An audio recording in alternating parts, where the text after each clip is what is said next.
আল্লাহ রাব্বুল আলামিন হযরতে মূসা কালিমুল্লাহকে আদেশ করলেন, তোমার সামনে যেই পাথরটা আছে ওই পাথরের মধ্যে তুমি আঘাত করো।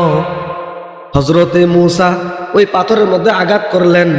আঘাত করার সাথে সাথে প্রথম পাথরটা ফেটে দ্বিতীয় একটা পাথর বের হয়েছে। আল্লাহ তাআলা আদেশ করলেন, ওই পাথরের মধ্যেও আঘাত করো। দ্বিতীয় পাথরে মূসা আলাইহিস সালাম আঘাত করলেন, তৃতীয় একটা পাথর বের হয়েছে। আল্লাহ তাআলা আদেশ করলেন, ওই তৃতীয় পাথরের মধ্যেও আঘাত করো। মূসা আলাইহিস সালাম তৃতীয় পাথরের মধ্যে আঘাত করার সাথে সাথে দেখতে পেলেন যে একটা পিপিলিকা তার মুখের মধ্যে খাবার নিয়ে হাঁটতেছে।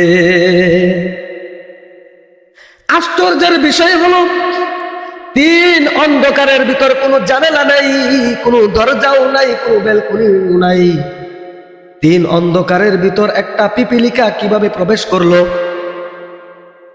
আবার সেই পিপিলিকার মুখে খাবারটাই বা কে দিল?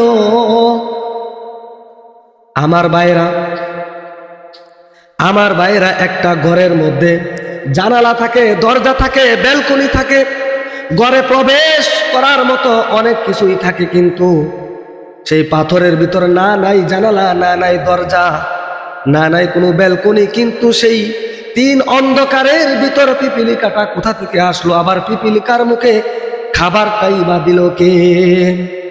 শুধু তাই নয়, হযরতে মূসা আলাইহিস সালাম শুনতে পারলেন সেই পিপিলিকা আল্লাহ তাআলার প্রশংসা করতেছে। প্রশংসা কিভাবে? সুবহানা মাইয়ারুনি, প্রশংসা ওই আল্লাহর যে আল্লাহ আমাকে সর্বদাই দেখে। ওয়া ইয়াসমাউনি, প্রশংসা ওই আল্লাহর যে আল্লাহ আমার কথা সব সময় শুনে। ওয়া ইয়াযকুরুনি, এবং সব সময় আল্লাহ আমাকে স্মরণ রাখে, আমাকে এক মুহূর্তের জন্য ভুলে না। তাহলে ভাই, এই আয়াত থেকে, এই ঘটনা থেকে আপনারা কি বুঝলেন? যে রিজিকের ব্যবস্থা একমাত্র আল্লাহ তাআলার পক্ষ থেকে আসে। সবসময় এই ইয়াকিন রাখতে হবে, হ্যাঁ, যে রিজিকের ফয়সালা হয় আল্লাহ তাআলার পক্ষ থেকে।